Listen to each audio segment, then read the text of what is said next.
And the same thing is true of ammo and comm and intel and maintenance. Everywhere that we go, the same job is being done differently. The same job is being done to different experience. Now, I know the mission isn't always the same. The workload isn't always the same. But if you're the type of person who says, yeah, well, we're just so busy here, that's why we're miserable, you are delusional.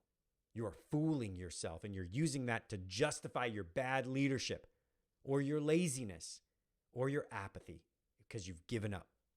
But the fact is, look at the places where people are the most busy. Look at a base where the ops tempo is just madness. Look at a flight line that doesn't stop turning aircraft. You will find some work centers with high morale, some with low morale, some work centers that are consistently killing it, and some work centers that are consistently falling behind. That is a fact. The workload doesn't always drive negative morale. Now, when it starts creeping in and damaging our life and causing consequence with our families and burning us out, that is a legit concern. And that should be a surge. It shouldn't be our normal operations, but sometimes that is normal operations, and I acknowledge that. But the fact is that you can have two different leaders, two different teams doing the same mission, and there will be a dramatically different result when it comes to morale and the performance of the team members.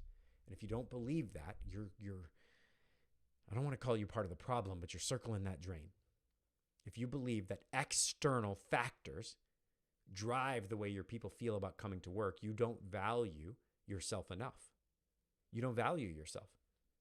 You don't view what you do as something that makes a difference in their lives. I always talk about 2017.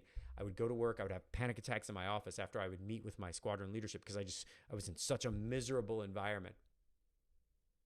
But when I came back to work, my people had no idea. I created one of the greatest cultures I'd ever been a part of with help. I had great help. Tech Sergeant Mangert, greatest tech sergeant in the history of the United States Air Force. Tech Sergeant Jones, Sergeant Alexander, Sergeant Chisholm, Sergeant Burnett. Like, there were so many great people that I was able and fortunate and lucky to partner with.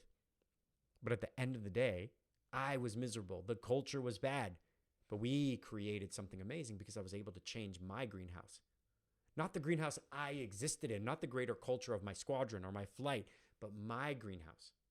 My greenhouse I was able to focus on and make real changes. And the same thing is true for you. We blame leadership and we blame culture. We blame the mission and we blame the environment.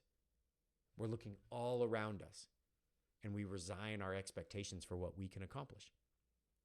You may be carrying an umbrella and getting bricks dropped on you, but that doesn't mean they have to roll down. They say stuff rolls downhill. Well, it should stop with you. It should stop with you.